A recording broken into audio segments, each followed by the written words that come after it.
Ty já vím, že ty nesnášíš intra. Nemáš je rád, mám to z tvojí knihy, Skip intro, Skip presne tak. intro. Nicméně aspoň tady bych si dovolil na úvod. Ty jsi ve 25 letech nastoupil na poměrně top pozici do Red Bullu, přímo do centrály v Salzburgu. A což je jako super accomplishment za mě. A poté si i přesto, že tvůj táta tě od toho odrazoval, nastoupil už do rozjetého vlaku značky Life is Porno. Co ti to dalo? Co ti dal Red Bull a co ti dala ta podnikatelská cesta? No, v tej skrátenej verzii, ak si to povedal, to znie síce fajn, ale má to ako dva také háčiky. Jeden bol, že vlastne do Red Bullu, do centrály som nastúpil najskôr ako trainee, ale tým, že vlastne digital v tej dobe pre nikoho ako moc nebolo dôležité, bolo to o tej televízii, rádiu, ešte vtedy outdoore a podobne. Čo sa týka reklamy, tak mi pristávali ako trainee mu na stole v podstate ako globálne projekty s centrálou Google, Facebooku a podobne. A takže za dosť krátky čas som vlastne si tú pozíciu ako dostal, ale to bolo samozrejme po nejakom čase v slovenskom Red Bulle. A skrz Live is Porno, tak tiež to nebol rozjetý vlak, ale tiež to bolo vlastne o tom, že poďme založiť brand na popud práve môjho co-foundera Diana, umelca, tak to nejak vyhecoval a ani neviem, ako som sa ocitol v Prahe, presťahoval a išiel all in. No. Já jsem se poprvé setkal s Life is Porno jako 12letý, 13letý kluk ještě, když jsem jezdil na skateboardu v Havířově. Jesus, tak chceš A tým povedať, že som starý. a já taky, pozor. Nicméně, já tehdy samozřejmě jsem si říkal, tyjo, porno, tak to bude něco spojeného s pornem, ale že jo, streetwear, pro mě, když si řekne Life is Porno, tak mi přijde, že čím stárnu, tak tím víc právě si uvědomuji, co to všechno ta značka obsahuje. Jo, dynamika, výbušnost, možná i kreativita, možná i právě nějaký jako ochota jít do rizika, naopak pády, jo, všechno vlastně, co život přináší. Co to znamená Life is Porno pro tebe, právě aby si to posluchači byli schopni představit? Krásne si to opísal. My v podstate od nášho začiatku my sme založili brand pred 13 rokmi a oficiálne a my sme odvtedy sa snažíme to tomu nášmu fanúšikovi alebo zákazníkovi nikdy nedefinovať. A takže ty si v tom nájdeš to svoje, každý jeden z tých divákov si v tom nájde to svoje. Preto my nie sme skate brand, snowboard brand pre, ja neviem, hip-hopovú kultúru. Sme vlastne všetko toto, pretože aj ten človek z agentúry, aj ten manažér, tak má ten life after skate a má ale takisto aj ten stredoškolák, tak dokáže sa v tom nájsť tak nejak každý, alebo veľa ľudí, lebo my nie sme značka pre každého, to je, čo je vlastne super. Takže my sa to snažíme nedefinovať a snažíme sa, aby ten človek si našiel v tomto svoje vlastne porno. Ty si ještě před natáčením řekl, že teď se chystáte na hlavní sezonu. Co vás teďka čeká? Jenom takový malý teasing pro posluchače. Tak my sme si vybrali takú zložitejšiu cestu, že my vlastne robíme takzvané dropy, že vlastne vychádza nejaká malá kolekcia každý jeden štvrtok 12:34, proste každý jeden. Takže za minulý rok sme spravili 50 dropov, alebo 51 dokonca. V podstate, aj keby to nebol niektorý štvrtok, že vynecháme, tak niekedy máme napríklad nedelný drop s nejakými handmade vecami a podobne. Takže vlastne my nemáme, že Spring Summer Collection a že by sme to išli ako takým tým fashion štýlom, ale ideme to dropovo. A vlastne teraz koniec roka je pre nás ako dosť závažný alebo dôležitý, pretože vlastne tí ľudia sú v nejakom nákupnom múde, chystáme tam dosť veľa super produktov zimných, spojených práve so snowporningom, ako tomu hovoríme, a rôznymi ďalšími vecami, takže ten koniec roka, či už Black Friday alebo pred tými Vianocami, tak to je pre nás ako biznisovo ako mega dôležitá časť roka. Já jsem tady možná teďka našel pojítko, aby si možná jako host přišel podívat i do našeho socials podcastu, protože tohle je unikátní přístup. Všechno valit přes dropy. Jo, teďka spíš každý jde do toho, kde do není prodeje a vím, že měl jsem zkušenost i s jedním klientem, který taky dělal drop a pak se mu to jako nevydařilo úplně, tak to je zajímavé a to bych chtěl slyšet dál. Ale dneska tady jsme kvůli jinému tématu. Ty jsi mimo jiné taky milovníkem blockchainu NFTčka, Web3. Jak se díváš na to, že děti vyrůstají obklopené technologiemi, sociálními sítěmi, prakticky jako přilepeným telefonem k obličeji? Vieš, ja som v tomto, to sa možno bude opakovať aj počas toho podcastu niekoľkokrát, že ja zastávam názor, že žiadny extrém nie je dobrý. To znamená, že ani extrém nie, určite nie, radšej knihu, tak to tiež nie je správne, pretože to dieťa následne, keď tým nie je konfrontovaný a nepozná tie svety, tak veľmi ťažko dokáže akoby za tými spolužiakmi a za tými kamarátmi to dobiehať. A zároveň nikdy som nebol fanúšikom ani toho, že si to trošku uľahčiť a hovorím, to poviem asi na začiatok, to, že to robíme nejak my, tak to neznamená, že to je ako tá správna cesta. Proste my sme sa tak vybrali a nesúdim nikoho, kto to robí inak, takže vlastne všetky veci, ktoré hovorím, tak sú moja skúsenosť alebo môj pohľad a to, že to robí niekto inak, tak je vlastne fajn, je to jeho cesta. A čo sa týka tých technológií, tak moja manželka Ivon je v tom možno trošku striktnejšia, že vlastne viem, že mi hneď na začiatku, ako sa nám narodil syn, tak mi dala prečítať takú tú knihu, ja neviem, jak sa to volalo, Rozbité deti, alebo niečo také, neviem, či ti to niečo hovorí, práve o tých displejoch a o tom všetkom. Ja ti to potom pošlem, aby si to dal do notes. A je to ako taká simple kniha, ktorá je založená na výskumoch a o tom, že vlastne ten detský mozog vlastne mu tie displeje a tie všetky dopamíny a všetky tie hormóny proste vôbec nerobia dobre a vlastne ich nepotrebuje k životu vôbec. Takže tam som si aj ja trošku možno na tom začiatku uvedomil, akým spôsobom by som tomu chcel pristupovať, ale snažíme sa v tom byť ako nejak ako tak zdravo, že vlastne ten displej v podstate minimalizujeme doma.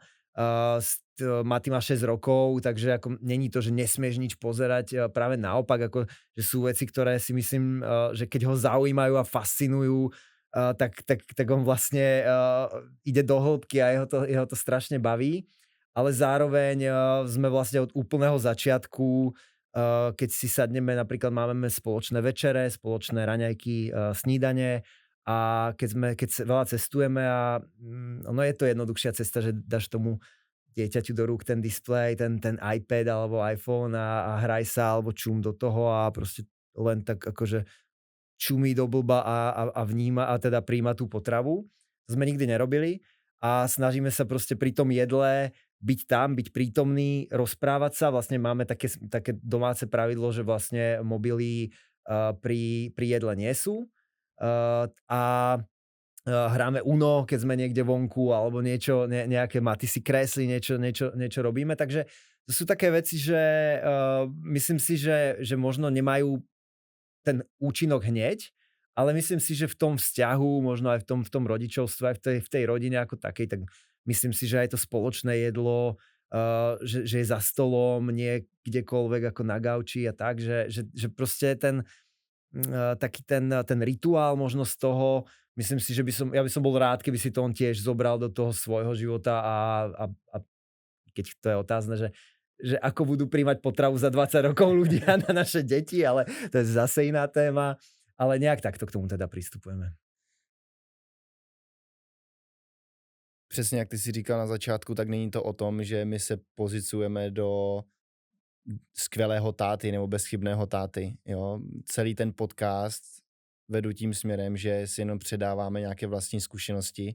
Já to mám třeba s dětmi tak, že moje děti mají tablet, protože třeba cestujeme do Thajska, je to přece jenom dlouho, tak chci, aby třeba tam měli nějaké hry, měli nějaké rozptýlení, aby to taky ulevilo i nám s ženou.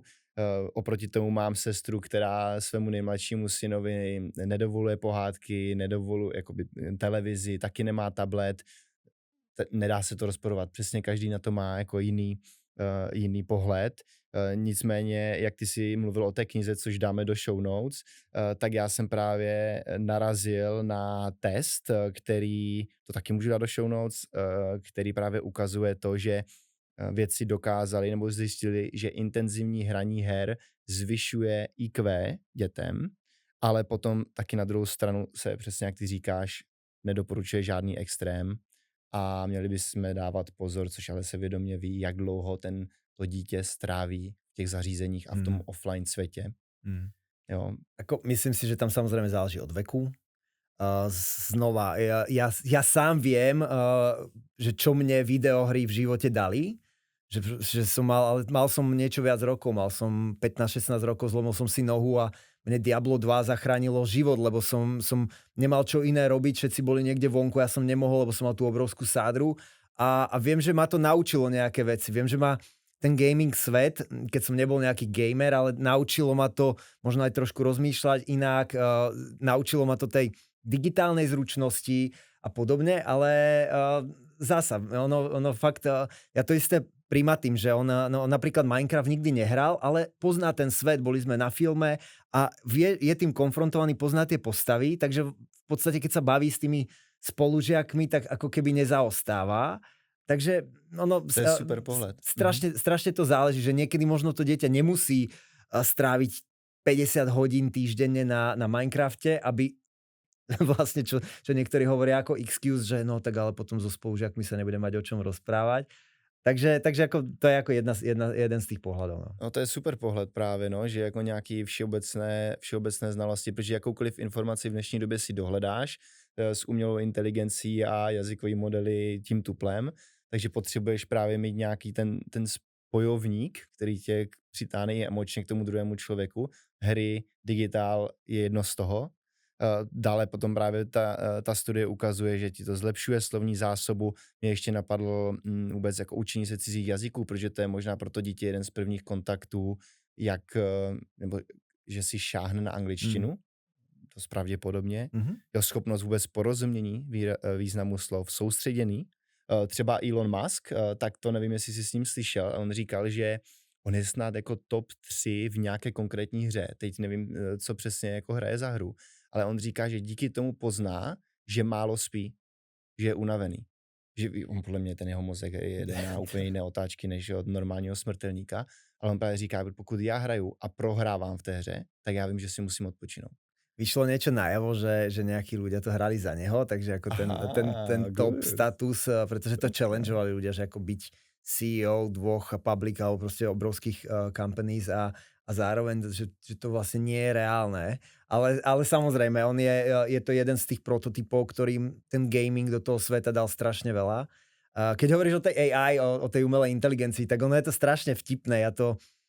Tam je ešte dôležité povedať, že tie generácie, tie decká, oni sa narodia už do toho, oni nevedia, že bol svet bez mobilu, keď im vysvetľuješ tú pevnú linku, tak to je úplne akože totálny absurd a niektoré ďalšie veci, vieš, že no a ako ste sa dohodovali, keď idete skateovať? No nedohodovali sme sa, stretli sme sa tam o 2:30 vždycky a išli sme na... A nebo šli zazvoniť na barák a presne tak, a on si zavolal a odkážte prosím Palimu, že ideme tam a tam. Takže oni sa narodia už do toho digitálneho sveta a on napríklad, je to vtipné, že je super, ako niektoré veci ho automaticky napadnú, tak sa spýtajme AI alebo GPTčka. A že on má vlastne na mojom GPTčku my tam máme ako jeden chat, má týho priateľ na telefóne a on si vlastne stlačí ten voice chat, spýta sa ho a on mu to vysvetlí ako 6-ročnému a je to super, pretože ako ty niekedy, vieš, x rokov, ja neviem, 10-20 rokov dozadu mal si s niekým debatu, no tak čo, tá debata, keď ste došli do nejakého bodu, tak skončila, každý mal svoju pravdu. Potom bol Google, takže sme to vygooglili po 3 minútach a vedeli sme zhruba tú pravdu. A teraz vlastne ti to dokáže niekto ako do hĺbky vysvetliť v podstate v sekunde a myslím si, že to je fajn, že jeho to baví vygenerovať si nejaké tie obrázky a proste rozmýšľať nad tým, vidí ten môj svet Web3 a čo ja robím s tou mojou opicou, s tým mojím mutantom a on by tiež strašne ako chcel mať ako Mutant Abe a robiť to s ním brand. To jenom prosím tě vysvětlit, co to je pro posluchače. Koľko hodín máme?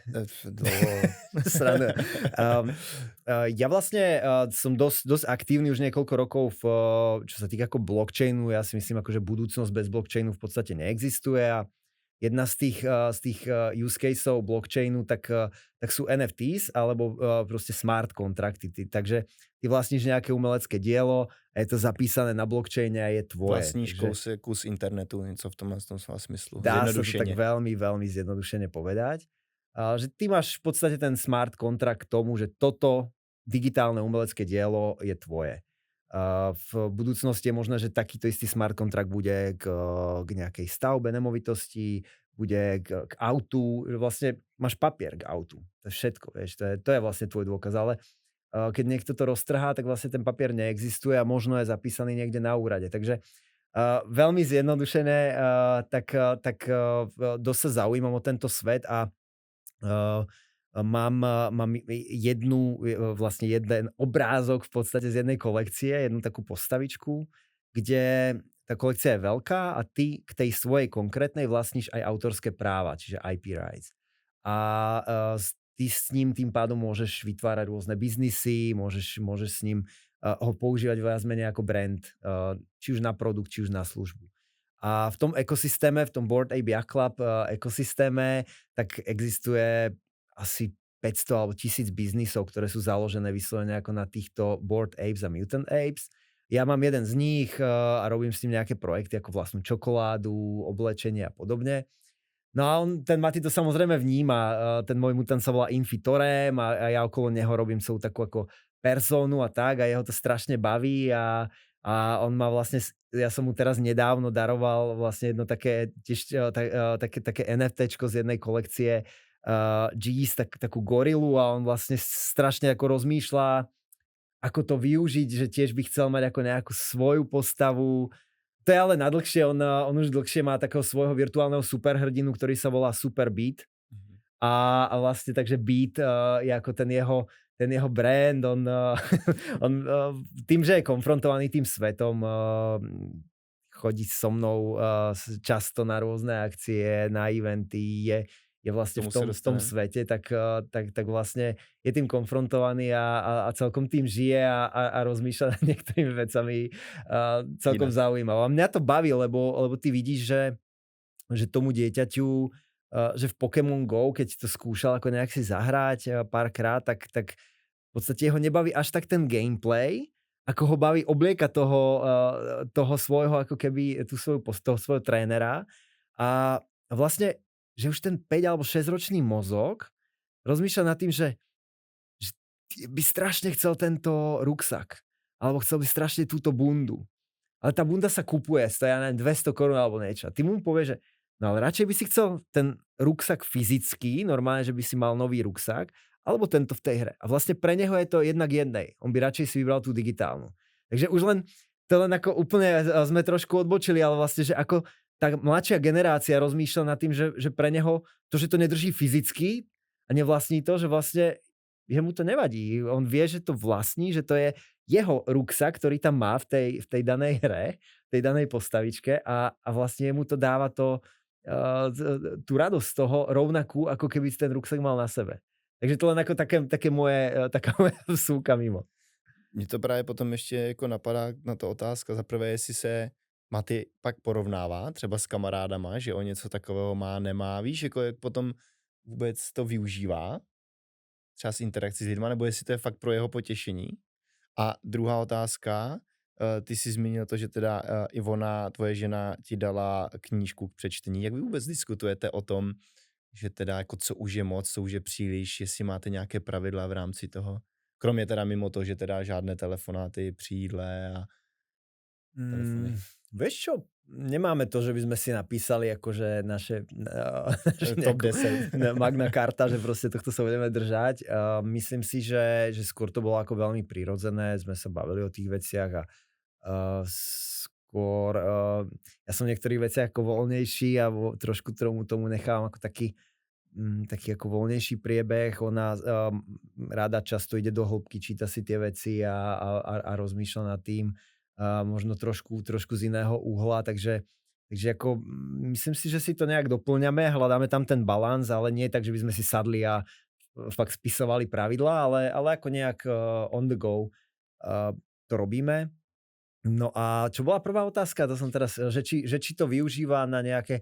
Nemyslím si, pretože ako je veľa vecí, ktorými on je konfrontovaný a jeho rovesníci podľa mňa absolútne netušia, že vôbec existujú. Takže nemyslím si, že by to bolo momentálne v tom jeho veku takéto, že to je ako nejaký status vec. Skôr je to niečo, čo jeho baví tým, že je tým svetom konfrontovaný a skôr asi vnútorne ho to nejak naplňa, než aby to využíval ako nejakú chválenie sa alebo niečo. Uh, Pochopil jsem správně, že má teda mu je 6 let a ještě nemá telefon, využívá tvůj? Nemá telefon, Nemá nie. telefon. A kdy tak nějak jako plánuješ, že třeba byste mu koupili telefon, přemýšlel jsi Vieš nad čo, tím? nemáme to nejak dané. Myslím si, že tak neskoro, ako je to možné v podstate. Myslím si, že samozrejme ono, ak teraz nastúpil do školy, tak ono je to samozrejme o tom, že skôr aj pre teba Hm, je to nástroj na to, že z hľadiska ako nejakého toho, že ho máš pod kontrolou trošku. alebo vieš, keď niekam ide alebo tak, takže nejaká taká trošku bezpečnosť. Ale napríklad oni v škole majú tie mobily úplne zakázané, takže vlastne aj keby mal, tak ho má odložený v skrinke, až do konca vyučovania. Keby potreboval mne alebo rodičovi zavolať, tak vlastne, sa o to popýta toho učiteľa a tak, takže Okay. Co si myslíš o tom, že ty školy zavírají telefony? Myslíš, že to je dobře nebo špatně? To je zase subjektivní, jenom veľmi co si myslíš ty? subjektívne si myslím, že to je dobré. Mhm. Mal som debatu, ja som mal teraz nejakú pred asi rokom sme mali stretávku zo strednej školy, ani nebudem hovoriť po koľkých rokoch. A boli tam aj nejakí naši učitelia, ktorí si v tej dobe mysleli, že akí sme ako neúplne ukážkoví študenti a vlastne mi hovorili, že to, čo ste vy ako robili s tými ťahákmi a s vecami, tak to je nič. To je akože takýto level, že oproti tomu, čo sa deje teraz so smart hodinkami, že oni aj keď zakážu telefóny, tak vlastne smart hodinky oni nemôžu zakázať, že proste tie hodinky nevidíš tým, že oni by museli vlastne všetkým zakázať krátke rukávy a podobne. Myslím si, že zase nejaký balans, oni tie mobily a iPady, alebo mobily skôr ako iPady na vyučovanie využívajú, ale školské v škole, čo je zase super kvôli tej nejakej digitálnej zručnosti a ja neviem, ja si myslím, že nejaký takýto prístup k tomu, že keď fakt in case of emergency potrebuješ, tak môžeš a tak je to OK. Ako, nemyslím si, že by mal tráviť čas tým, že cez prestávky bude scrollovať TikTok, alebo tak myslím si, že to je skôr dobré než zlé. Já jsem se chtěl právě potom zeptat, kdy bys mu třeba dovolil sociální sítě. Ono je to pořád dopředu, víš, co ty si vůbec Uf. myslíš o sociálních sítích a možná nějaké kyberšikaně a tak dál. Zase nejsme experti, jo, ale je to jenom Je to brutálne, názor. ale mám k tomu obrovský rešpekt. Viem, že ľudia ako v mojom okolí, ktorí majú staršie deti, tak tým boli hodne konfrontovaní, rôzne situácie sa im postávali a je to ťažké, lebo jednak ty nechceš liesť tomu dieťaťu do súkromia až tak, už hlavne v tom veku, kedy už je Teenager, na to puberta, citlivé mhm. a zároveň potrebuješ o niektorých veciach vedieť a to je zase asi o tom, aký máš vzťah s tým dieťaťom a aké veci si hovoríte, ako spolu komunikujete. No. Teda je to strašne ťažké. Rád by som na toto ti povedal odpoveď, nemám ju. Ani nemám dané striktne, že OK, tak keď budeš mať 10. rok, 10. narodeniny, tak dostaneš prístup k Instagramu a keď 13, tak TikToku. Neviem, myslím si, že to tiež budeme nejak riešiť záchodu a nejak prirodzene. No. Okay. Spoliehať sa na to, že vieš, my sme nemali social networks, ale vlastne v tom mali sme rôzne iné vplyvy, ktoré keby si potiahol do extrému, tak by sme tu asi nesedeli. A to isté sa musíš aj ty spoliehať, že vlastne tiež som tam mal nejaký svoj radar vnútorný, možno výchovou, možno niečím, že som vedel, že kde je tá hranica a vlastne asi toto je jediná cesta. Vlastne to dieťa fakt vychovávať tak, aby si sa vedel na to aspoň do nejakej miery spoľahnúť, že ten vnútorný radar bude mať a tá kontrolka sa mu rozsvieti a bude vedieť aj ti o tom povedať, alebo nejakým spôsobom aj ono reagovať. No. Já si možná myslím, že i jednou cestou je právě dát mu tu volnost v rámci online světa, ale pak s ním taky hodně trávit čas v tom offlineu a kvalitně stráveném Mm. času, takhle se tomu říká. A mně se líbí, jak ty seš hrozně pro onlineový, ale současně je hodně pro offlineový. A to je možná jako to, co potom ve výsledku dělá ten rozdíl, že to dítě jako pozná, kde má tu hranici, protože tu hranici viděl u svého táty. A vím, že když my jsme si před podcastem nahrávání volali, tak si, a já už se sedu taky na sociální síti, tak vím, že vy se synem pravidelně děláte výlety, glamping a různé bojovky a tak dál. Pojďme teďka k tomuhle tématu, protože to si právě myslím, že potom udělá u Matyho a možná i u jiných dětí strašný rozdíl, když tátové budou trávit čas nejenom teda se synem, ale i s dcerou. Ja si myslím, ja som rád, že to hovoríš.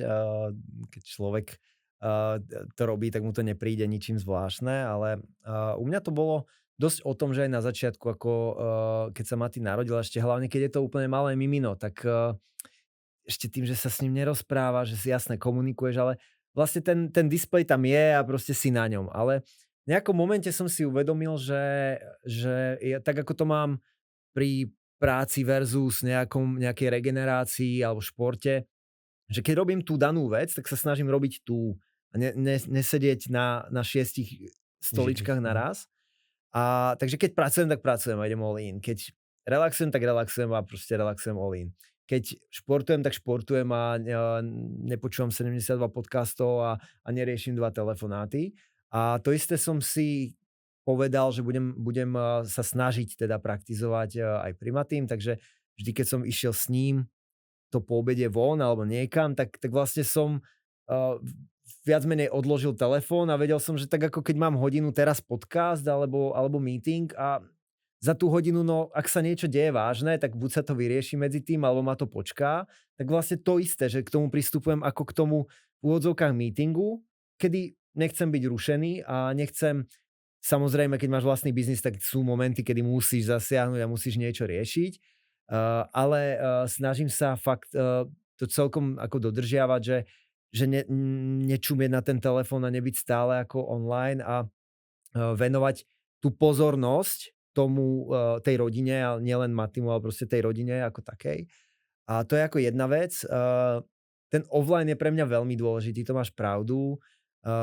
Tým, že Maty, keď bol úplne malý, tak vlastne bol aj COVID a sme si o to viacej ako keby užívali ten pobyt niekde v prírode a v lese a tak to bolo možno aj toho trošku ako formovalo do toho, že jeho ako strašne baví byť v lese a sa tam hráme na niečo, na nejaké roleplays a vôbec nám to ako nič k tomu nepotrebujeme a som strašne rád, že ten outdoor, že to má rád, to isté je šport a tie naše boys tripy, ktoré spomínaš, tak ono to začalo takými vlastne nevinnými boys trips buď cez víkend, alebo tak, že máme ako takú svoju pánsku jazdu, že sme ako Ivon nechali oddychnúť doma a sme vyrazili niekam ako na celý deň, na celú sobotu, alebo už potom v škôlke to bolo, že v piatok po obede som po neho prišiel hneď po obede a už sme si tak predĺžili víkend.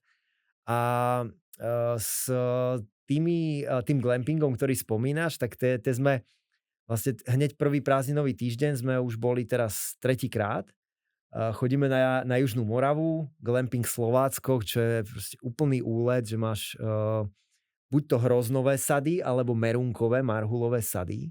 A ty máš proste sad dlhý, v rádiuse, ja neviem, 5 kilometrov, není vôbec nič, okrem polí. A v strede toho sadu, na konci toho sadu, je jeden stan, síce s postelou, není to stan, ktorý si musím ako sám postaviť, ale je tam ten glamp, ten stan a máš tam tú latrínu, tú sprchu vonku studenú a je to strašne super. Máme to, už sa snažím z toho spraviť tradíciu.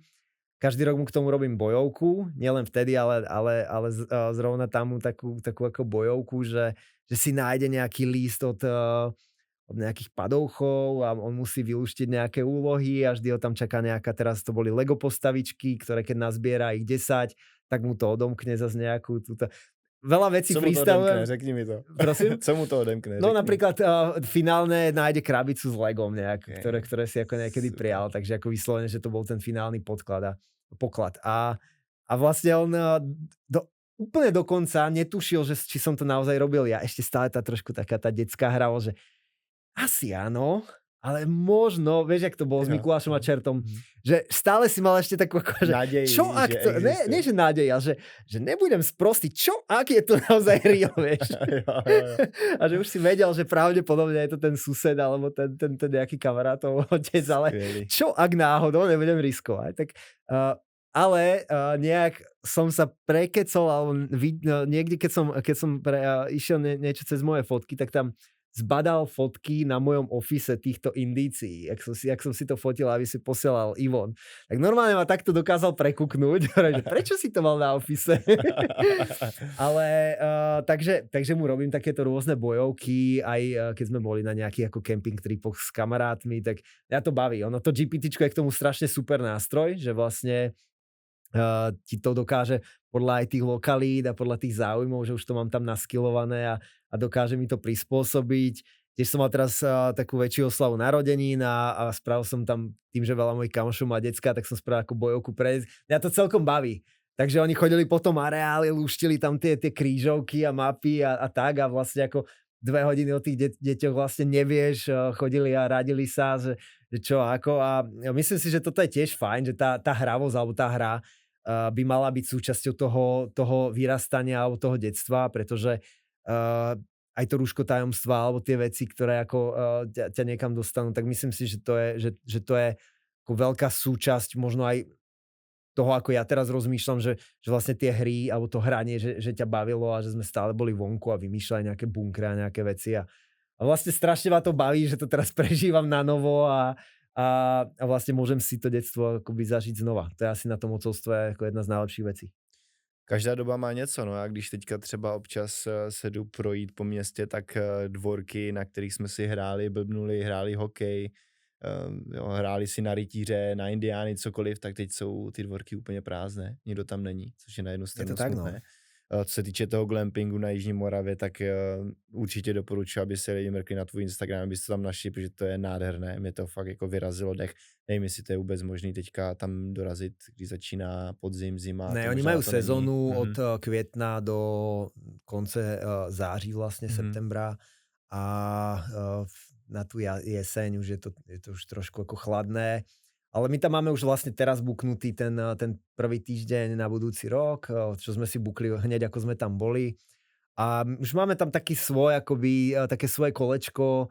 Máme tam taký ten akvapark, ktorý nám vyhovuje, asi 5 kilometrov alebo 10 odtiaľ, ktorý nám vyhovuje. Vieme, že tam je ako ten tieň polku dňa na tom bazéne, takže tam môžeme ako blbnúť bez toho, že rieši, že si ako úpal na slnku a tak. A chodíme tam do čokoládovne k Herúvkovi, nášmu kamarátovi. Takže sú to také veci, ktoré ako a my sme sa o tom bavili, ale to je vlastne taká zaujímavá vec, že ten detský mozog ako možno trošku inak rozmýšľa než ten náš dospelý, pretože nás trošku zblblo to FOMO a to, že stále niečo nové a potrebujeme to ako ten dopamín doplňať tou novotou, to novelty.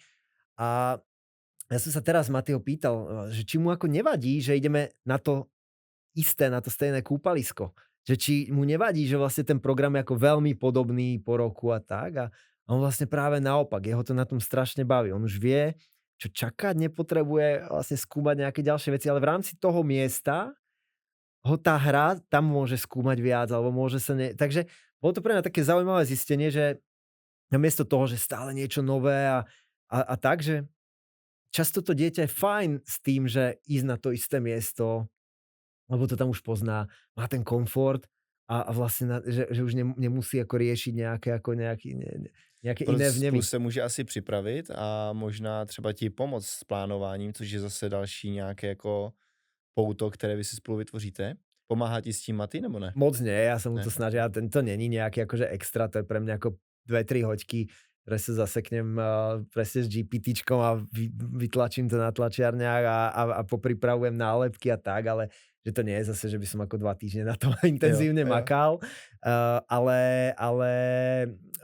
on zase je pravda, že on napríklad miluje takéto, že pobaliť sa, že už vlastne ráno premýšľa nad tým, kam pôjdeme, alebo kam pôjdu s Ivon po škole a už presne vie, čo si nabali do toho ruksaku, lebo bude tam lupu potrebovať a on má vždycky zbalený ruksak od malička s nejakými vecami a proste rozmýšľa nad tým tak nejak dopredu, je to celkom To je vtipné. super, to je super.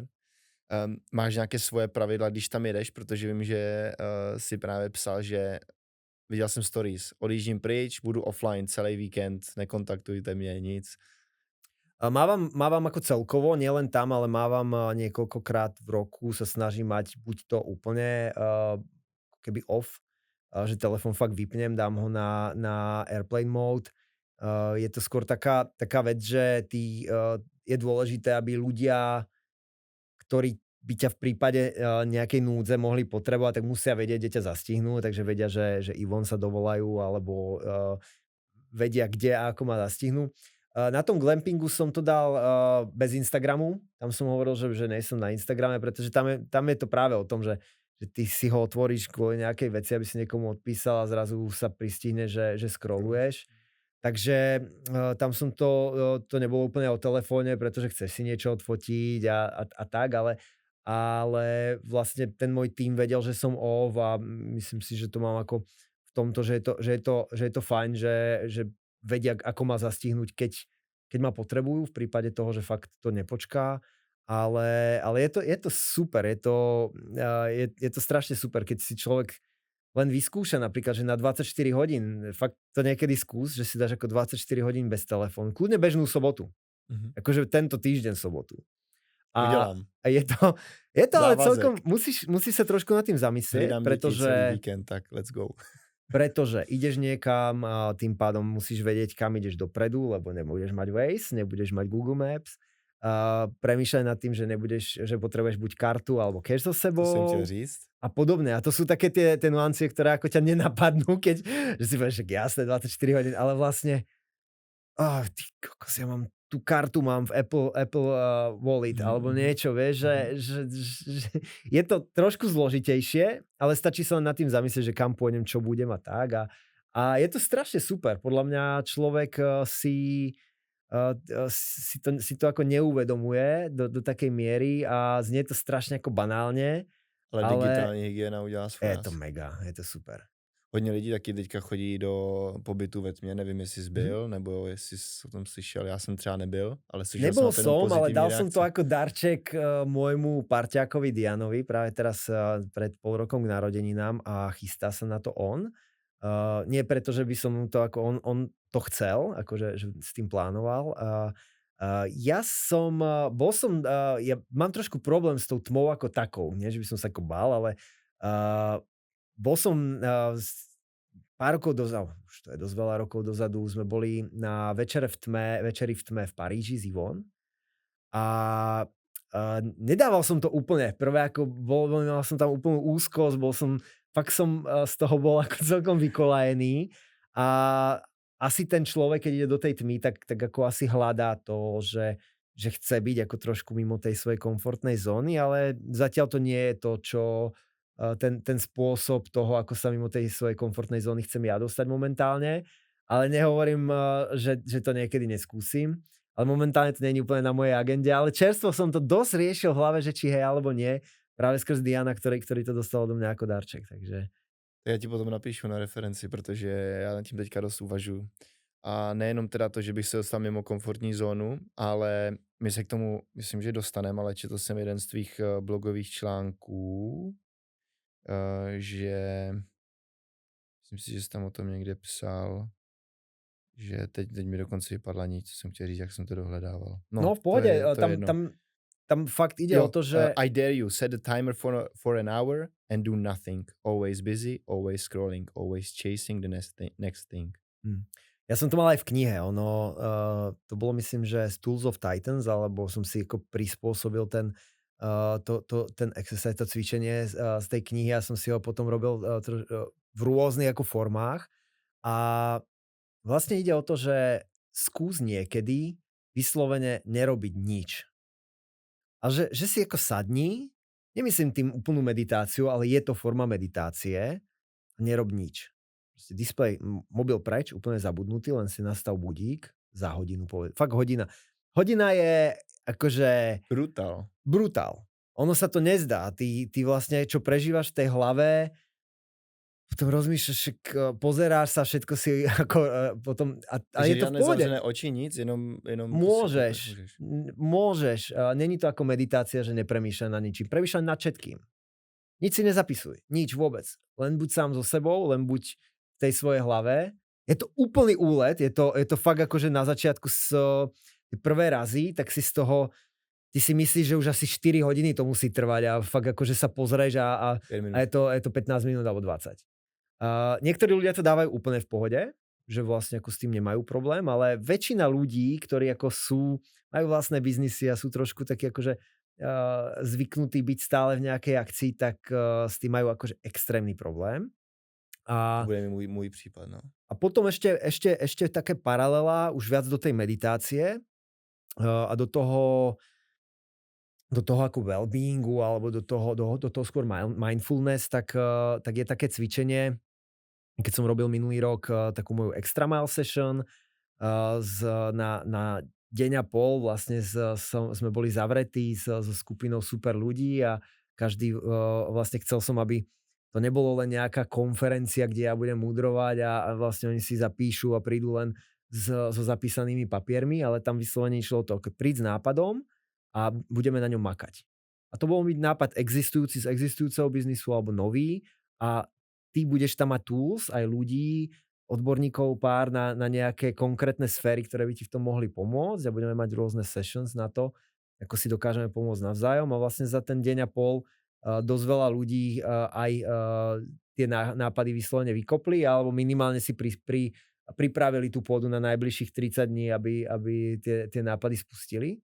No a tam vlastne jedna z vecí, ktorú sme robili, tak bol s mojim kamarátom, trénerom Michalom, tak sme spravili takéto, že počítaj banány, ako keby, alebo proste, že alebo manky, ja neviem, jak sa tomu presne hovorí pri meditácii, ale vlastne to je zase trošku iné, ale možná pri spaní ovečky, ne? Počítejte ovečky. Je to podobné, ale vlastne ide o to, že sedíš, ideálne zatvorené oči, nemyslíš na nič a počítaš do 100. A ako náhle ťa niečo vyruší, iná myšlienka, začínaš od znova. A tvoj cieľ je fakt napočítať do 100. A je to fakt ťažké. A niekteří lidi tam sedí doteď. Presne. To je super. Je to ťažké. Človek, ktorý ako praktizuje, medituje pravidelne, tak s veľkou pravdepodobnosťou to dá, alebo po nejakej dobe to spraví. Ale na prvú dobrú väčšina ľudí s tým má ako hodne zásadný problém. Lebo ty si zrazu uvedomíš, že niekto vedľa teba dýcha, že vlastne tam v pozadí niečo búcha. A zase ťa to posunie a ideš znova. Tohle, tamto. Takže ty vyslovene ako sa sústredíš na to počítanie, čiže není to len ten dých, ale aj dých a počítanie, takže je to trošku možno jednoduchšie než samotná ako meditácia, kde sa sústredíš na ten dých, ale o to ťažšie, že vlastne ako keď príde tá myšlienka, tak nielen, že akože pošli ju preč, ale začínaš od znova, baby. A pak už myslíš na to, že nesmíš spomenúť. No, takže, ale to prvé cvičenie, to fakt ako myslím si, že tú hodinu, nech si to fakt si to vyskúša. Je to celkom zaujímavý taký mindfuck na tú hlavu, že nerobiť nič není vôbec taká sranda, ako sa môže zdať. My jsme se k tomu dostali přes clamping, odpojení se od telefonu na víkend, což mi přijde super. Ono taky bývá zvykem, že právě odpojení od technologií a běžných starostí se otevřou brány k dalším zajímavým konverzacím. Bylo třeba nějaké téma, které s tebou Maty otevřel a tebe to osobně překvapilo? Nebo právě takové to odpojení a zrovna si byl se synem mimo běžnou operativu, že jsi třeba naučil něco, co jsi nevěděl? Ja sa od neho učím hodne. Stále mňa strašne fascinuje detský mozog. Ja som z toho úplne unesený, ako deti rozmýšľajú a je to proste ten Picasso vždy mi príde do hlavy, že celý život som sa snažil učil malovať ako Picasso, ale vlastne za celý život som sa nenaučil malovať ako dieťa. A parafrázujem teraz, myslím, že diváci vedia presne, o čom hovorím, ale že presne, že ten človek, keď si uvedomí, ako ten detský mozog funguje a aké asociácie mu nabiehajú, tak to je pre mňa úplne akože najviac fascinujúca vec. Asi ti nepoviem nejakú konkrétnu vec, ani že by to bola vec, ktorá by bola ovplyvnená tým, že som offline a vlastne vďaka tomu sa to stalo. Ale ako tie veci sú... Ešte jedna vec je strašne super, keď človek vo všeobecnosti veľa ľudí ako zdieľa tie svoje zážitky aj pri cestovaní a podobne. A robím to aj ja to mám rád. Ja proste rád zdieľam niektoré veci, ale zároveň sú veci, ktoré vlastne nechcem zdieľať. Ktoré sú lepšie pre mňa osobne, keď ako nenazdielam. Vlastne som úplne OK s tým, že zostanú navždy len v mojej a jeho hlave a pamäti, že nebudú ani zachytené na tej fotke alebo na tom videu. A to bol možno pre mňa taký aha moment, že vlastne niektoré veci je fajn nemať odfotené a viac mi dali tým, že som bol v tom momente a nerozmýšľal nad dobrým uhlom alebo dobrým ako soundbitom v úvodzovkách, že z toho. Takže možno toto je taká vec, čo ma napadá, ale inak ako vo všeobecnosti zase žiadny extrém není dobrý. Myslím si, že je fajn niektoré veci zdieľať, vidíš, inak by ťa nenapadlo, že ježišek, možno nejaký takýto camping trip alebo niečo podobné, tak zas to si sa dozvedel, alebo to sa niekto dozvedel vďaka tomu, že ho inšpiruješ možno tým, že to zdieľaš.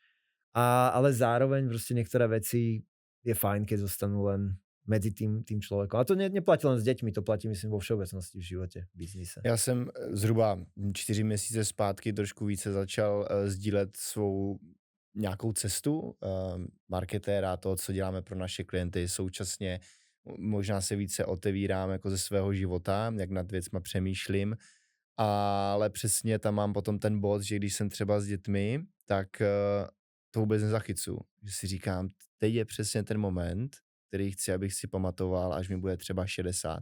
Což ten moment ti uletí. Jo, ve výsledku já už si pak nepamatuju, jako jo, pamatuju si právě jenom ten zážitek, jo, byli jsme v Thajsku, jeli jsme 4 na motorce, dělali jsme toto jako super, ale pak možná, víš, takové ty běžné starosti ti uniknou. Tak ja ti poradím. Ne starosti, ale zážitky. Tak ja ti poradím. Mne jeden môj kamarát, keď sa narodil Matý, mi poradil, že založ mu e-mailovú adresu. Takže má svoju e-mailovú adresu meno.priezvisko@gmail.com, ktorú som mu založil, keď bol malý. Povedal som najbližšej rodine, že túto mailovú adresu má a na pravidelnej báze, teraz sa musím priznať, že neviem, kedy som mu naposledy písal mail, už je to dosť dlho, ale na pravidelnej báze mu aj ja, aj Ivon, aj babičky napríklad ten mail pošlu mu tam nejakých pár fotiek. Ja to berem ako nejakú takú časovú kapsulu, že vlastne nad tým nerozmýšľam, ako že mu to hovorím teraz ako 6-ročnému, ale že mu to hovorím ako povedzme 16-ročnému, že ako ten svet momentálne funguje, čo riešime, ako sme, prečo a tak.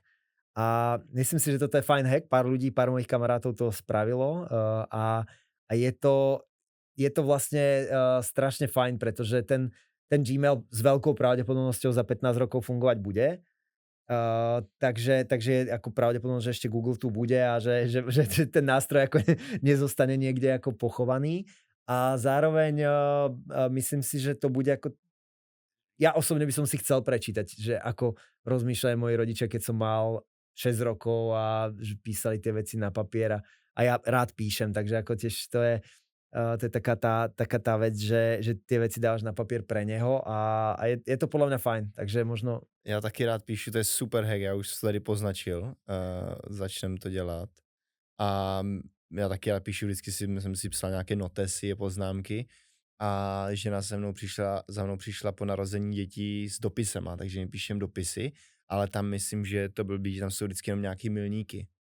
Ale je fajn takhle možná, když se od někud vrátíme, nebo fakt tam bude něco, co mě třeba jako zasáhlo jako tátu v dobrém slova smyslu, ale možná i v negativním, tak právě můžeš napsat ten e-mail. Lietadlo je na toto super. Presne, keď letíš od niekam, tak proste v tom lietadle aj tak dieťa zaspí a tak ty máš nejakú hodinku, tak namiesto toho, že si pozrieš komédiu s Jennifer Aniston, tak proste skús napísať takýto mail a samozrejme dá sa to, že napíšeš len nejaké ako poznámky alebo niečo podobné a tak, ale je to fajn. Píšeš to ve slovenčine nebo v angličtine? Dobrá otázka, v slovenčine. V slovenčine mu píšem. Okay.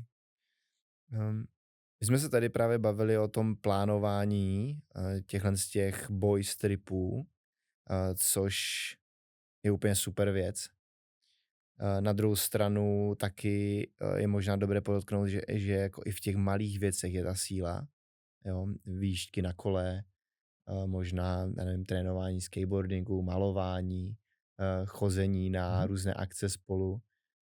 protože si myslím, že to všechno, když se právě sečte, tak to má neskutečný vliv na to dítě. Jo, ty emocionální vazby jsou jistější. Myslím, že právě i to dítě je potom méně náchylné na nějakou kyberšikanu nebo další šikanu v rámci dětí, protože si je právě jistější, je sebevědomější, má lepší sociální vazby, možná méně často se dostává do problému, protože ve výsledku, když si vezmeš tu roli toho táty versus role mámy, tak mně přijde, že ta role té mámy je víc taková jako pečující, když to ten táta je takovej, hele, pojďme to zkusit, pojďme prostě se zašpinit do toho bahna, vzít tu lopatu, něco udělat, jo, postiskat, nastavuje takové ty hranice, co je dobré, co už je moc možná. Um, Jak se na to možná koukáš ty, na tady tyhle ty jako denodenní aktivity? A... Ne, to ja milujem. Ako, mám to šťastie, že aj vlastne aj Ivon je taká tá, že není, že práve naopak, že ako hodne dobrodružná a vlastne tie veci moc ako neriešime, že tak skúsi si, vieš, že proste tak on sa popáli. Bude vedieť najbližšie, samozrejme, v rámci nejakej normy, ale ja si myslím, že toto je ako nič viac než svoj čas. Tomu nič viac než čas vlastne nemám, vzácnejšie než čas, a ten čas strávený s tým dieťaťom, to ti nevezme nikdy nikto. A ja súhlasím, ja to úplne milujem, také ten bežný deň, že ako jasné, tu hovoríme o nejakých ako takých výnimočnejších víkendoch a i keď my ich robíme celkom často, chodíme na rôzne miesta, robíme z toho nejaké tie tipy a podobne, ale taký ten bežný deň, že zoberieme bike a ideme do lesa, tam máme nejakú misiu a vrátime sa a proste len sme spolu, tak to je ako na nezaplatenie. Máš pravdu, že musí to, i keď si to možno to dieťa neuvedomuje, nezapamätá, alebo tak, ale není možné, že by ho to nějakým způsobem neformovalo. Verím tomu, že to tak je. Já si třeba osobně bojuju s tím, že já si uvědomuji tu svoji roli toho, že jako předávám těm dětem nějakou chuť zkoumat nové věci, možná objevovat samostatnost, i prostřednictvím potom fyzické hry, nějaké mantinely toho kontaktu a tak dál. Na druhou stranu bojuju právě s tím, že si furt nejsem jistý, kdy je to vyjadřování nějaké lásky a kdy už je taková ta tough love, taková to, ale běž mimo tu komfortní zónu. Jo, protože kolikrát jsme třeba na dětském hřišti a já doslova jako nutím dceru, aby šplhala někam. Protože ten její prvotní impuls je, táto, pojď se podívat na mě, jak šplhám. Jo? A teď ona udělá první 3 kroky a začne ječet. Jo? Jako holčička. Jo? Syn to takhle nemá. Začne ječet a já jsem ten, který tam mi prostě říká, ale já tě držím, já jsem tady za tebou, kolikrát jí držím prostě za ten zadeček a říkám, pojď výš, a ona řve na celé kolo. A teď já vidím ty rodiče, jak se na mě kouká, ve smyslu jako, ona to nechce, tak proč ji nutíš? A víš, a teď ten boj, kdy je to nucení a kdy je ten push toho táty, jako pojď, to dáš, já jsem tady za tebou. To asi není na to odpověď zase, žádný extrém nie je dobrý. Jak tomu přistupuješ ty třeba? Dávam si pozor na jednu vec, aby som si neplnil svoje nejaké nevydarené sny prostredníctvom neho. Ja ho vlastne netlačím do ničoho, ale snažím sa práve naopak dať mu ako keby ten toolkit toho, že OK, tak poď, vyskúšaj si basket, vyskúšaj si fotbal. Mňa osobne by som si ten futbal zahrať nešiel v tom momente, ani v tom detstve možno, ale proste poď, vyskúšaj si to, možno ťa to chytí, že vlastne netlačím ho nejakou cestou, ktorú by som ja chcel, aby ňou išiel, a myslím si, že to máme tak nastavené doma, že tú cestu chceme, aby si našiel on, a ak ho niečo baví, tak to je, myslím si, že veľmi dôležitá poznámka, že pri tej generácii súčasnej, tá Gen Z, ako sa aj nadáva chudákom, tak je dosť časté, že nedokážu ísť akoby v nejakej veci viac do hĺbky, lebo príde prvý problém, tak toto asi nie je pre mňa, idem hľadať iný obor alebo iné niečo. A ja si myslím, že toto tiež nie je úplne správne, a na to si dávam trošku pozor, že samozrejme, keď robíš nejaký šport, tak príde moment, kedy prestane ísť ten progres a vlastne musí prísť tá drina a musí si to odmakať. A je jednoduchšie povedať, nie, tak poďme teraz hrať iný šport alebo robiť nejakú inú aktivitu. Takže tiež tam musí byť možno niekedy zase extrém. Nemôže to byť extrém, že nie, dobre, choď si podľa seba, tak dobre, teraz ti to nejde, tak poď, ideme niečo iné. Že niekedy možno tá rola toho otca ako trénera kvázi musí tam byť, že ho povieš, vieš čo, poďme to skúsiť. Keď to nejde, Matýho trpezlivosť je skoro neexistujúca, je ako, nemá rád, keď sa mu nedarí. No, áno, ja to aj v knihe píšem, že ja som bol ako, že ja som sa trpezlivosti naučil. Myslím si, že momentálne som veľmi trpezlivý alebo dosť trpezlivý človek, ale v detstve moja trpezlivosť bola nulová. Ako fakt som nemal, no proste nulová. Ale je to presne o nejakom tom balansi, že aby si to dieťa, aby si mu dával ten priestor sa posúvať a zároveň presne, čo si povedal. Som tu, môžeš vždycky proste, nespadneš. Ak spadneš, som tu, podám ti tú ruku, ale aby malo to dieťa tú istotu a ono je mimo tej komfortnej zóny ísť je vlastne strašne fajn. Čo ma ako teraz napadá, taká paralela, tak ja už dlhé roky otužujem. A samozrejme, Mati tým konfrontovaný je, takže proste vidí svojho otca, ako v zime každé ráno ide na tú záhradu do kade a proste dá si každé ráno tú ľadovú kaďu. Takže samozrejme, ako tiež by chcel, alebo ho to ako láka ísť, samozrejme, ja to mám naštudované trošku aj z iných pohľadov, odkedy a ako je to dobré pre to dieťa. Odkdy je to dobré? Minimálne od 3 rokov, že do tých 3 rokov vlastne tá fyziológia na to nie je stavaná. Ale ako? Že vlastne, že tie extrémy tiež proste ho nehodíš do úplne zamrznutej vody. Ale je to strašne vtipné, lebo otužovanie je vlastne len pozitívny stres. Že to telo je v tej ľadovej vode, mozog vie, že je mu zlé, proste sa ťa spýta niekto, a tebe je tam teplo? No, nie je mi tam teplo, jasné, že mi tam nie je teplo. Ale môj mozog sa naučil pracovať s tým chladom, že keď tam vôjdem, tak proste nespanikári, nezačne jačať, ako proste, keby som to robil prvýkrát, ale vie, že the new normal, proste tu som, je to OK. A toto som strašne rád, že to vidím na tom Matým, že ako to má konkrétne napríklad s tou studenou vodou. Niekde sme boli na nejakom hajku a samozrejme mne to nedalo, bol tam vodopád, takže som sa ako pod tým vodopádom som sa ako zaplával a tak a on strašne chcel, že aspoň trošku, že aspoň po kolena alebo tak, takže poď, ideme.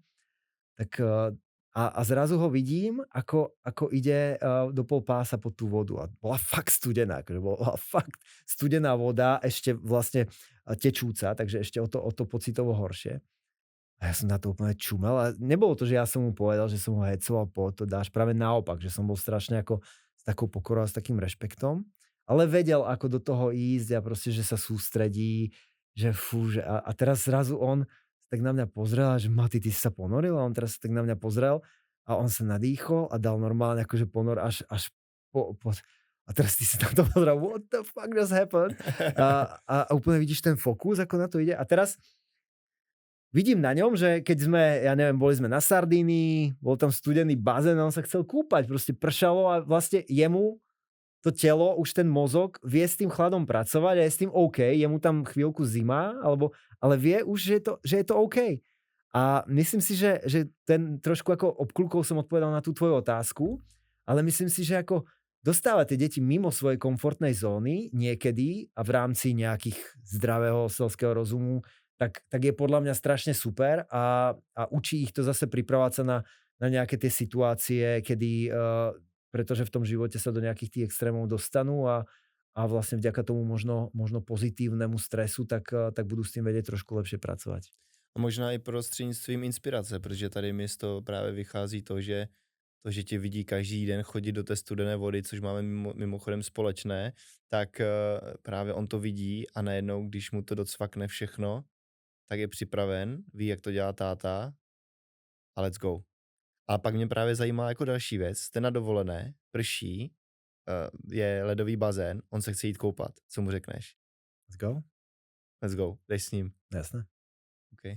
samozrejme znova posúdim všetko, že či tam proste ten bazén je otvorený Jasne, alebo aha. niečo, ale jasné, poďme, chceš? Zvládneš to? OK, poďme. A vždycky to samozrejme musím posúdiť, myslím, že viem, že čoho je schopný a tak. Ale povedal si jednu strašne dobrú vec a ja som si to uvedomil pri cvičení, že ja vlastne, aby som dostal cvičenie do svojho života, tak to musím mať v tom kalendári, že útorok a štvrtok od 9. do 10. cvičím. A vždy, keď som vlastne veziem Matyho predtým do škôlky, teraz do školy, tak že párkrát napríklad mal plávanie on.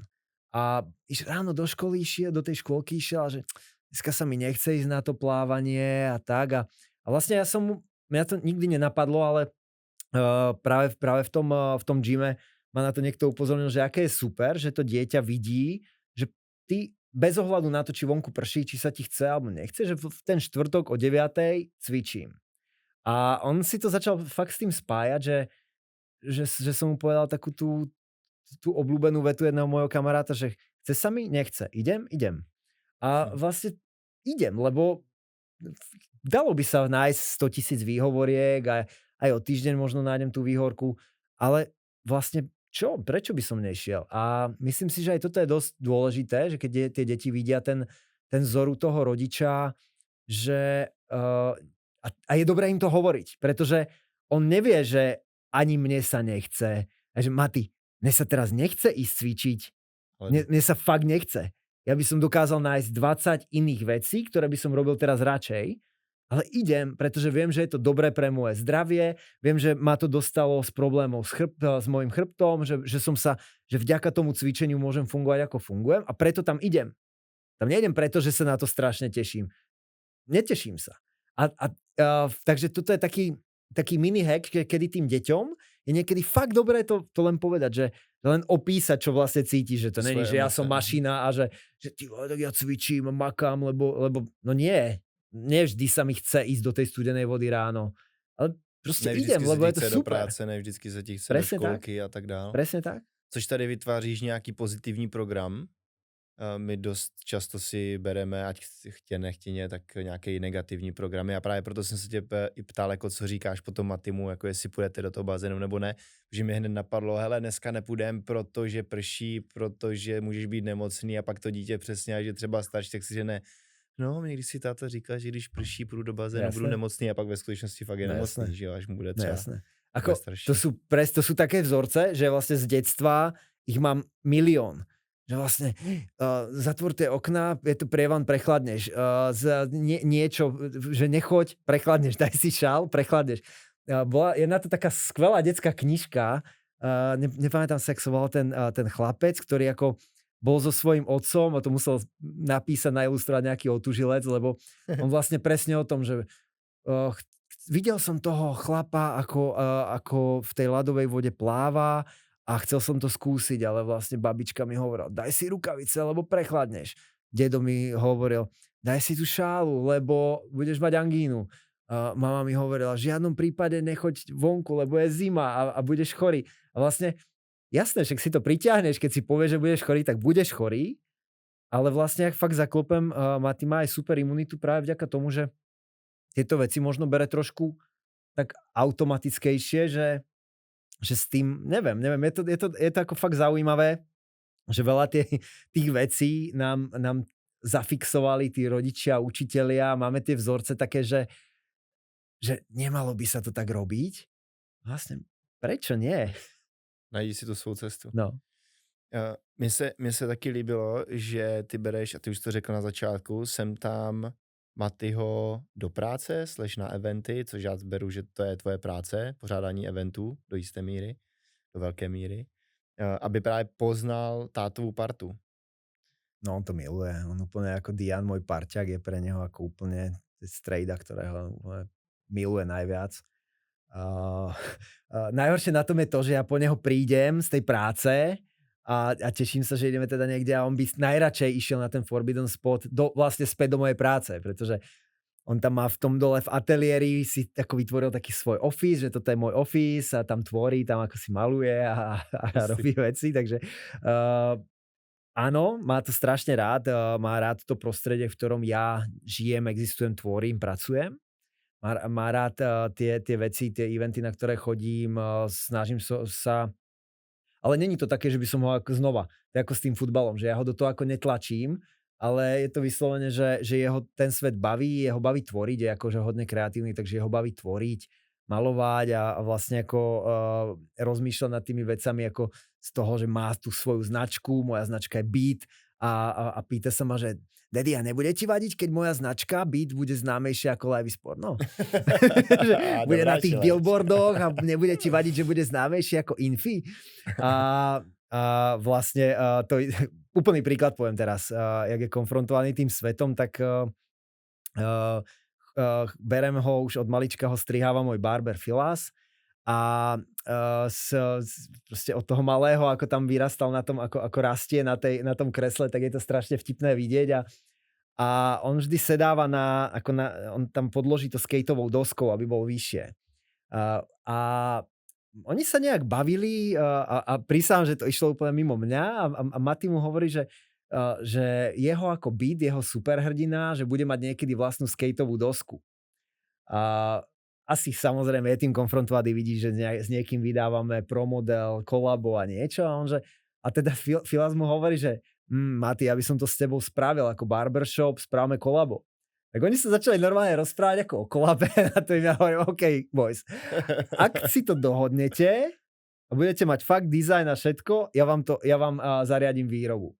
Tak Mati, prosím pekne, trvalo to asi pol roka. Ďalšíkrát, keď sme prišli, tak mali call spoločný vlastne s dizajnérom, ktorému Mati vysvetlil, my sme to napromptovali ešte predtým nejaký jeho ako víziu v GPTčku a vlastne Mati prišiel po pol roku k Filasovi so skateovou doskou a vlastne majú spoločnú skateovú dosku Superbeat. Hrdlajs, hustý. Takže týmto, ak by mal niekto o ňu záujem, tak je to exkluzív. Boli vyrobené len 3. Všetky sú vlastne, jednu má Filas, jednu má Mati a jednu dostal náš kamoš Jakša teraz na narodeniny.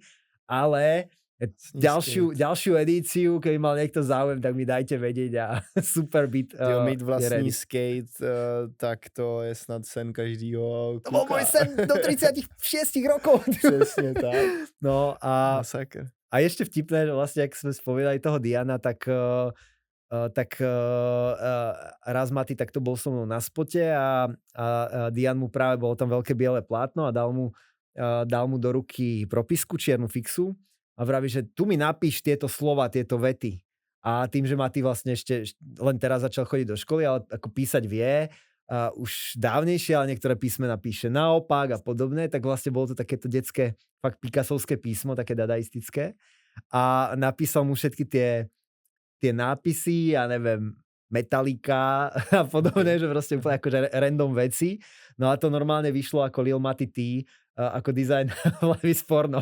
takže už má aj vlastné kolabo na trička. Takže to sú také ako vtipné momenty, že ako do toho zapájaný nejakým spôsobom. Ale znova, nie je to nejaká moja iniciatíva, že ako tlačím, musíš byť dizajnérom a niečo, ale je to skôr také ako, je to vtipné a ja si hovorím, why not. Mně se to hrozně líbí, jako minimálně to, že ho teda bereš do práce, protože tam jako vidí tátu, jakým způsobem jedná ve světě, jakým způsobem pracuje na vztazích, nejenom teda doma, protože to vidí mezi tebou a ženou, ale taky s kolegy, s parťákem. A další věc, která je podle mě jako strašně dobrá, tak je to, že máte už teda za sebou nějaké svoje vlastní projekty. Protože to je jako za mě jako takový další úroveň, která přichází teda mnohem později než v 6 letech a zase utužuje to partnerství. Ty už mi dal dneska jako několik tipů, věřím, že i posluchačů. Mě právě napadlo, že jo, výkonnostní marketér. Jsem jenom online. Moje děti, když jsem řekl, jdu do práce, tak dlouhou dobu jsem pracoval z kavárny, takže oni si mysleli, že pracuju v kavárně. Pak jsem si teda pronajal malou kancelář někde, tak oni ví, kde to je, tak jsem je tam jednou vzal, ale vidí tam jenom stůl, tak mi říká, tady táta pracuje. Jakým způsobem jim to přiblížit? Neporadíš něco? Nenapadá ti něco? Ty jsi taková kreativní duše. Tam Michal Pastier mi toto raz hovoril dávno, ako vlastne, že keď hovorí, že ide pracovať, tak to dieťa, keď ešte bol malý, ten jeho syn, takže vidí, že tátová práca je, že ťuká niečo do počítača. A takže on normálne, že si našiel nejaké veci, ktoré ako vyslovene robil ako offlineovo, že si tam spravil tie tabule a nejaké ako vizuálne veci, aby videl, aby to vedel nejak zhmotniť. Prípadne ako začal robiť nejaké fyzické veci, nejaké vyrábať, aby ten syn fakt ho videl pri práci. Neviem. Napsal knihu, že jo, žlutá kniha. No toto bolo dávno predtým samozrejme, ale neviem, ono ťažko povedať. Je to pravda, že veľa ľudí má tú prácu viac menej virtuálnu a ako zhmotníš to, že robí výkonnostný marketing proste, že ja neviem. Asi ti neporadím úplne niečo konkrétne, ale ako ja si myslím, že je fajn tie deti ako do toho zapájať, že presne ako si povedal, že vidia. On ma vidí v tej práci, keď sme tam cez víkend sami dvaja, hráme sa a on samozrejme si myslí, že to by mohla byť teoreticky moja práca, že vlastne wow, ako mi je super, že ja prídem do tej práce a robím si, čo chcem. Že to tam vezmeš i o víkendu. Jako, jo, no, tak to je playground, on to tam má rád, tam farby a proste maluje, tvorí si niečo a tak, takže áno, to je ako prvá vec, ale práve keď je tam so mnou cez ten pracovný deň, tak to je pre neho to dôležité uvedomenie, že nie, toto je moja práca, že teraz ja pol hodinu fakt nemôžem alebo hodinu byť rušený, lebo niekomu niečo vysvetľujem, s niekým niečo riešim a vtedy on pochopí vlastne, že aha, tak ten dospelácky svet ako nie je to len o tom, že si robíš, čo chceš, kedy chceš, ale že vlastne aj tie povinnosti sú súčasťou toho a myslím si, že to je pravda, že to je ako veľmi dôležité, aby bol zapojený ako keby aj do toho bežného dňa. Čo je samozrejme možné až od určitého veku, lebo predsa len keď je to dieťa ešte malé, tak potrebuje tú pozornosť alebo tak, že nie vždy to je, a nie v každom povolaní je to samozrejme možné. No. Kolik vás je v týmu? My sme maličký tým, nás je 12 dokopy. 12. A jak právě na to reaguje tým, když tam Maty přijde s tebou a najednou tam prostě pobíhá klub, táta je na meetingu? Ne, úplne v pohode, tak on vravím, on tam spraví to svoje zázemíčko a tak, tak oznamuješ to třeba týmu, že Maty přijde s tebou? On to oznámi všetkým, Bráňo, kolega, ktorý nám robí content a fotí a točí, tak ja som teraz na narodeniny od Matyho dostal ako prekvapenie, ja som o tom vôbec nevedel. Raz takto, keď bol so mnou na office, tak on sa s Braňom dohodol, že on si pripraví, Maty si pripravil ako nejaké také zátišie, kde bola ako Forbidden kniha, vlastne ten Forbidden nápis, tieto dvere, ktoré vidíš na tej knihe, tak oni sú vlastne, ja to ukážem na kameru, oni sú vlastne fyzicky, toto je namalované, toto je fotka. To je namalované na spote. Tak on pred týmto nápisom tu si spravil taký akože, že tam bola skateová doska, bolo tam ešte tá kniha Forbidden a sedí tam on. A on vlastne povedal tomu Bráňovi, tomu môjmu kolegovi, aby ho nafotil a vlastne na narodeniny ako jeden z darčekov som dostal zápisník vlastný, spravený custom, ktorý robila vlastne Ivon, kde boli tieto fotky práve od neho. A ja som o tých fotkách fakt vôbec nevedel. To ti musel dať. Ja som sa skoro rozplakal. Fakt úplne. Takže to sú také veci. Proste on to bere tak podľa mňa tak cíti tak dôležitejšie, že je medzi ako tými ako dospelejšími a že vlastne ako je z toho súčasťou. A možno dôležitá vec, čo pre mňa bol ako game changer, a tak bolo, že vlastne my sme sa od malička s ním nerozprávali ako s dieťaťom. A viem, že keď som toto poradil pár kamarátom, tak že to bol pre nich ako taký aha moment a začali to ako viac praktizovať a že sme nikdy nerobili tak húpia, vieš, proste. Je to fajn niekedy, keď je to malé dieťa, robíš zvuky, robíš debila s prepáčením zo seba, tak jasné, super. Ale my sme vlastne vždy sa s ním rozprávali normálnym hlasom a možno aj to je taká tá vec, že to dieťa bereš rovnocenne, nebereš ho len ako dieťa. A znova, tak to robím ja. Niekto to tak to môže mať inak. A myslím si, že toto bolo ako veľmi, veľmi dôležitý taký ten míľnik alebo taká dôležitý detail v tej celej možno výchove, ale aj v celom tom, prečo vlastne si myslím, že vlastne má rád tých mojich kolegov a kamarátov a tak. Takže to myslím si, že to môže byť ako jeden z tých dôvodov. Mně jako z toho, co ty právě vyprávíš, tak mi jako fakt přijde na první dobrou krásně takový krásný vzor, jak my jsme fakt tou inspirací. Já už jsem to dneska říkal ale víš, že když to porovnám třeba s věkem známých dětí, mých dětí, tak je úplně jako vidět ten rozdíl. Víš, hodně brandů, svůj brand a na focení, kreativita, to má prostě od tebe, mi přijde, nebo žena, ona byla taky jako by the way, myslím, že 30 po 30 ve Presne Forbesu, tak, no. takže určitě má taky skill, o kterém my tady nevíme, protože jsme se o tom nebavili, takže nechci křivdit, že to má jenom od tebe, ale... Ne, to určite, to moja žena je jeden z najkreatívnejších ľudí, akých poznám, takže áno, je to tak, nature versus nurture, že vlastne má niečo v tých génoch, ale zároveň je tým konfrontovaný, ale zároveň proste sú veci, ktoré ako odo mňa nevidel, alebo nemá ako vzor a bavia ho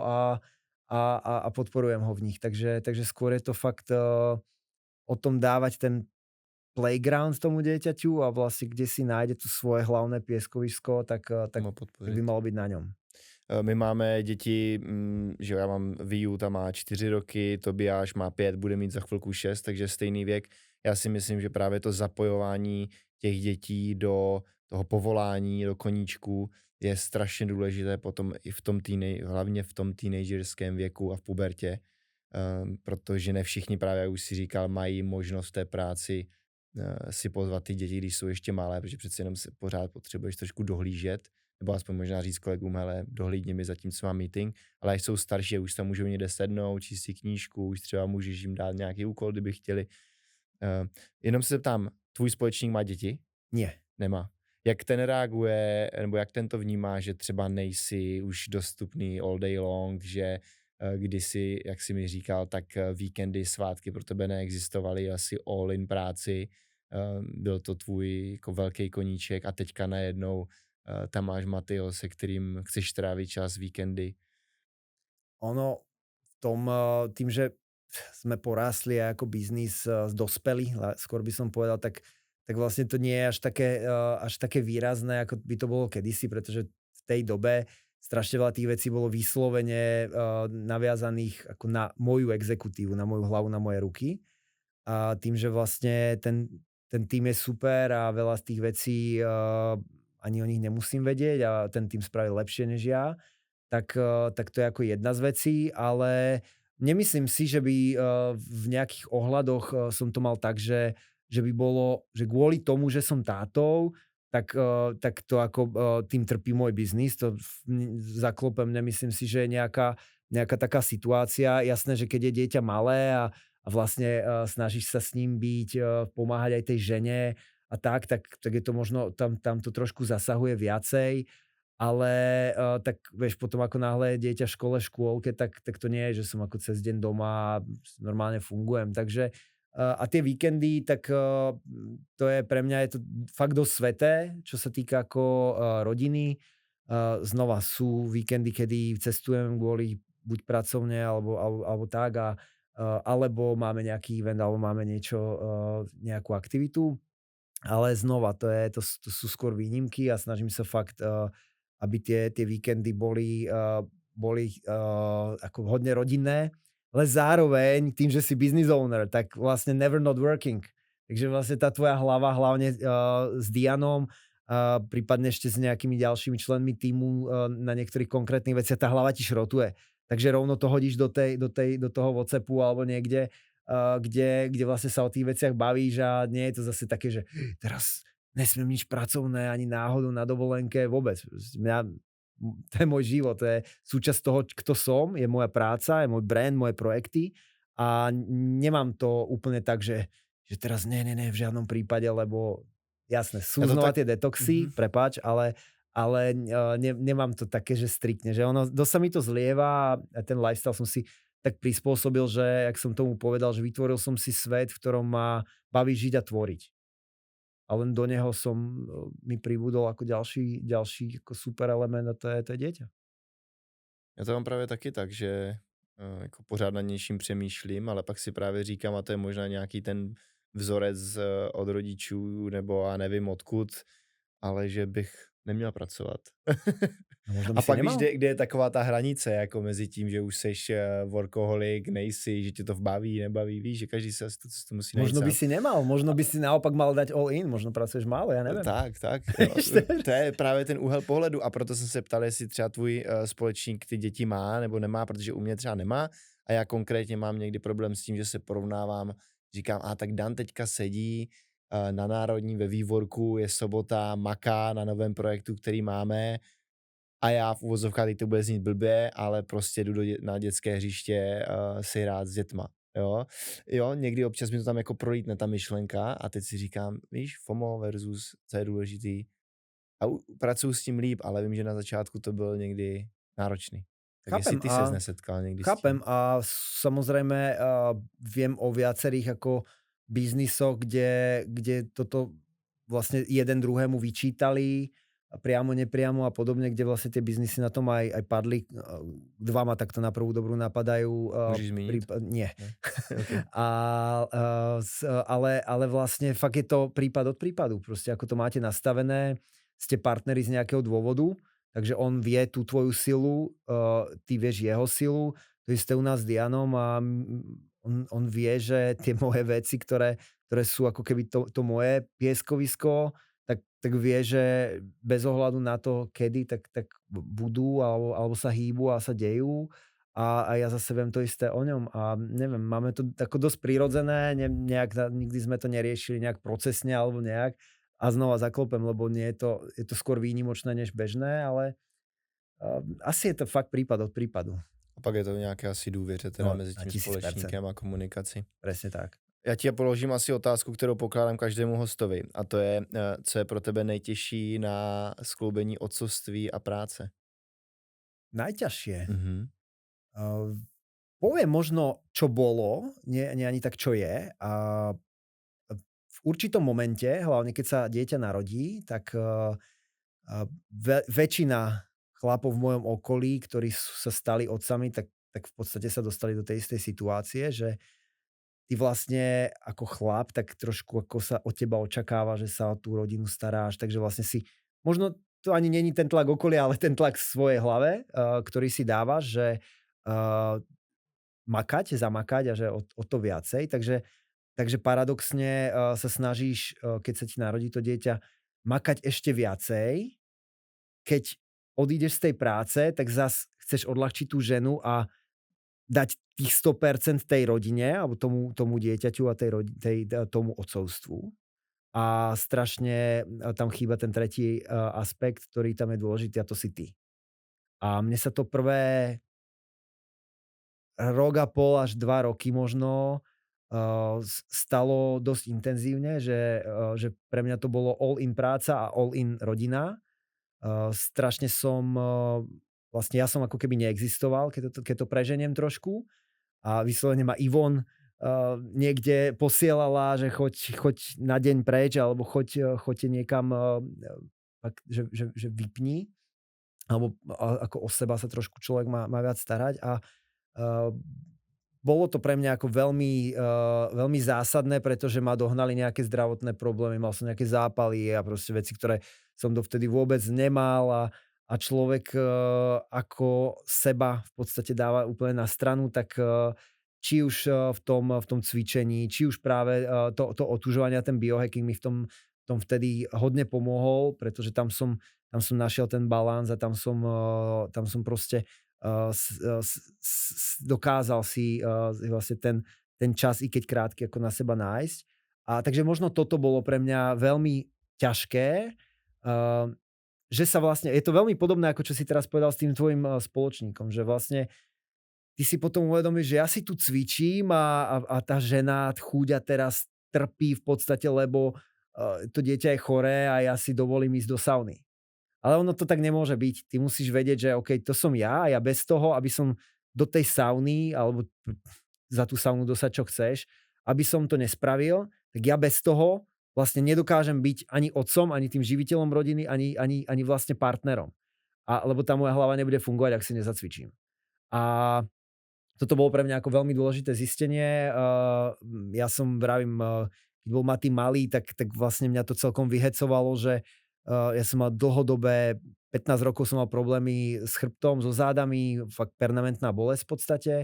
A ja som si až vtedy povedal, že kámo, že ja nechcem byť do konca života, že sa bojím zodvihnúť svoje dieťa, že každým zodvihnutím ma sekne a som úplne fakt neschopný, že musím sa dať dokopy, že neexistuje, že vlastne pre mňa to bol taký ten switch, čo som spravil a dal som si fakt dokopy zdravie, dal som si dokopy ako telo a som za to nesmierne rád a verím tomu, že toto je taká vec, ktorú keď som povedal nahlas viacerým mojim kamarátom, tak vlastne sa v tom veľa tých ľudí našlo, lebo ty proste máme to v sebe zakorenené, že vlastne ako je ti to trošku ako blbé, ale ty ak nebudeš myslieť na seba v prvom rade, tak vlastne ty nikdy nedokážeš sa postarať o ostatných, ak není postarané o teba. Tady já nemám co dodat, to je úplně přesně to, co já jsem, nebo co mám taky v hlavě.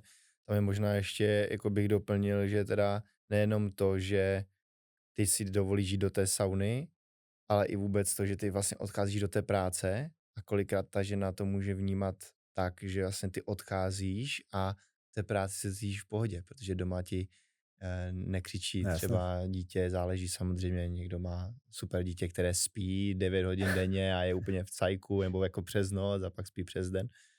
Ale mně se tohle to třeba hrozně změnilo, protože já hodně cvičím, já cvičím každý den právě protože mi to pomáhá s tělem, pomáhá mi to právě jako emočně vůbec to vydržet všechno, ale potom najednou vždycky jsem se cítil, když byl třeba zejména víkend, špatně, že já vlastně si dovolím opustit třeba dům a jít si zaběhat na 2 hodiny a hrozně mi pomohlo, když moje žena začala cvičit.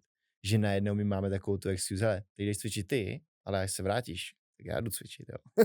A najednou nám to hrozně pomohlo, ale jako samozřejmě ne každý na to cvičení je, ale rozhodně jako za mě důležité. Jak se třeba s narozením Matyho změnilo vnímání úspěchu pro tebe? Vnímanie úspechu. Protože jenom, co mě ta otázka napadla, když jsem četl právě knihu, protože ty na začátku věnuješ tu knihu ženě, synovi a říkáš, rodina je nejvíc. Mhm. Pro hodně lidí to může být takové to klišé, hodně lidí to taky říká, pro mě nejvíc moje rodina, ale ve výsledku to potom není. Mm. Neviem, či sa z hľadiska úspechu, či sa niečo pre mňa zmenilo. Ja som si prešiel nejakými ako fázami, uh, možno aj väčšieho či menšieho, ako väčšieho, možno aj takého toho viditeľnejšieho úspechu, že ťa ako ľudia poznajú a podobne. Myslím si, že to berem hodne triezvo, aj vždy som to bral hodne triezvo. Uh, Tiež to ako bolo obdobie môjho života, ako rapové časy, kedy ako vyslovene, že si išiel niekam a tí ľudia ťa spoznávali a nemohol si sa ani najesť, Ty ale nebyl i rapper, by the way. áno, kedysi som bol i rapper. A takže myslím si, že to narodenie dieťaťa nemalo na to nejaký, na môj pohľad na úspech nejaký ako extra prínos alebo iný vlád, ale ako ja som si tým asi prešiel tými rôznymi ako etapami a pre mňa to nikdy veľa ako neznamenalo tá v úvodzovkách sláva alebo to, Sláva že si... nebo třeba peníze, víš, nebo jako budování majetku, firmy. Víš, jestli si tam něco třeba nezměnilo? Zmenilo, určite, že zmenilo. To, ako som spomínal, že vlastne keď ty zistíš, a to je vtipné, že ja som si pamätám, keď Ivon bola tehotná, tak som čítal takú knihu, že Expectant Father. A ono to je, teda počúval som ju ako audioknihu a ono je to vlastne po mesiacoch, že prvý mesiac, čo sa deje so ženou, čo sa deje s dieťaťom a čo sa deje s tebou. Ale je to extrémne presné a fakt je to strašne vtipné, hlavne pre ľudí, ktorí ako čakajú to prvé dieťa, tak vlastne tá eufória a potom zrazu to vytriezvenie, OK, a čo bývanie? Ako budeme bývať, ty vole, uživím to? Alebo že zase v určitom momente zrazu riešiš ako tie real life scenarios, presne bývanie alebo príjem, potom riešiš nejaké akože zdravotné a tak a je to strašne vtipné, že tým ľuďom tým chlapom sa to vlastne ako opakuje, lebo sú to určité vzorce, je to veľmi stavané ako na rôzny ako na research, takže je to ako veľa výskumov, ktoré sú za tým a tak, že napríklad mňa prekvapilo, že vlastne počas ženínho tehotenstva chlapovi klesne testosterón o 30% a vlastne ani sa nikdy nevráti už na tú pôvodnú hodnotu, čo je úplný úlet, že ako je to možné, Jak je to ako to tá možné? príroda zariadí. Takže to sú také tie veci, že som nad tým ako rozmýšľal už počas toho tehotenstva, že ako postaviť aj tú firmu. A mne sa to ešte stretlo s takou vecou, že my sme v tom období zrovna ako brand, tak sme prechádzali takým obdobím, že sme vedeli, že sa musí niečo udiať, aby sme sa buď posunuli na ďalší level, alebo vlastne asi v tom nepokračovali. A my sme vtedy, to ako nebola úplne téma nepokračovať, ale skôr ako to posunúť na ďalší level. A my sme vlastne vtedy riešili ako investíciu investorov a ja to rozoberám aj v knihe, že vlastne počas toho paralelne, ako bol Matý úplne maličký, tak vlastne som riešil ako dosť v podstate asi najťažšie obdobie môjho ako biznisového života a ono to človeka trošku ovplyvní toto, že všetko je také ako krehké a všetko vlastne môžeš stratiť a získať za strašne rýchlo a môže sa to svičnúť tá karta a tak. Takže ale neviem, že či to bolo úplne ovplyvnené ako tým, že som zároveň vtedy ako riešil tie otcovské povinnosti a veci, ale mám to s tým spojené, že hlavne v tom začiatku, že to bolo pre mňa, že som nad tým rozmýšľal, musím povedať. A asi to bolo spojené aj s tým.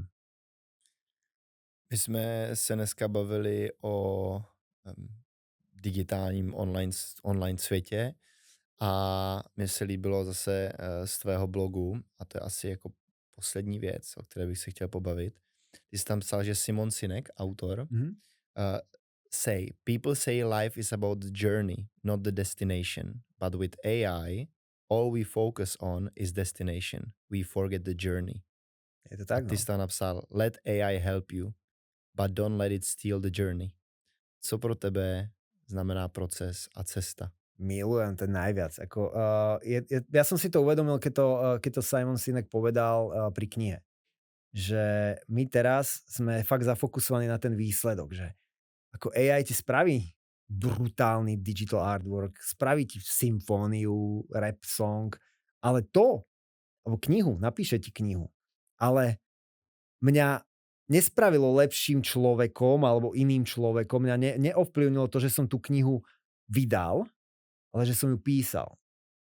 Že som ten večer sedel, rozmýšľal nad tými vetami, štruktúrami, formuláciami, nad tým, že vlastne ty fakt ideš rozmýšľaš nad tým, ako to naozaj je, ako tie veci bereš a vlastne už keď to dáš na ten papier, tak to bereš ako trošku záväzok, že vlastne už to tam je a vlastne chceš, aby to bolo pravda, alebo aby to bolo naozaj, aby to vypovedalo tej realite.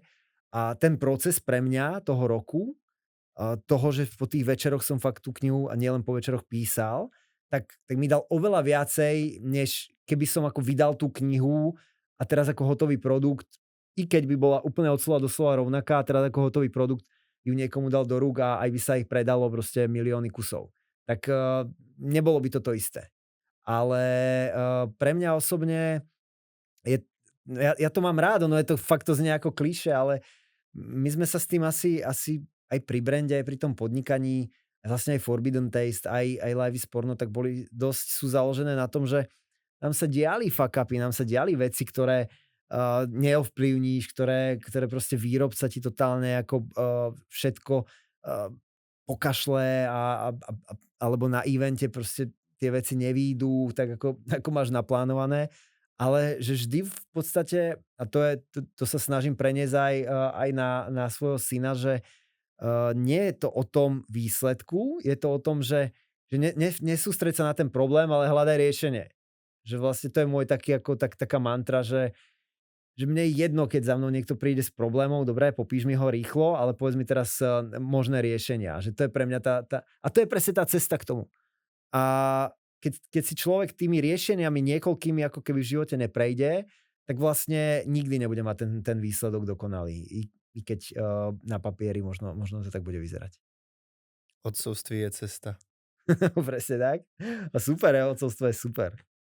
Tino, moc děkuji za tvůj čas, děkuji, že jsi dorazil a děkuji posluchačům, že poslouchali. Jo, super, díky moc, ja som si to, Dík. bola to taká trošku psychologická hodinka, takže verím, že to niekoho zaujalo, že to možno niekomu niekam nasmerovalo a ja som si to užil, takže díky moc. Mě rozhodně jako spoustu tipů a dobrých pohledů a rád tě sleduju. Možná poslední věc, pokud by tě lidi chtěli sledovat, kde tě najdou? Ja som vlastne na socials ako Tino Forbidden, Instagram je asi taký môj hlavný kanál, na Twitteri, na X, tak Tino Forbidden, neviem, či poslucháčov, divákov to bude úplne zaujímať, tam idem tú skôr Web3 cestu, mám tam aj live show a vlastne tam je to trošku viac fokusované na to.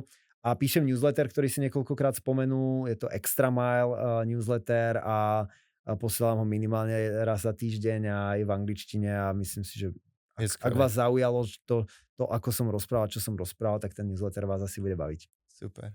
Tino, moc díky. A ja ďakujem. Ahoj. Decka.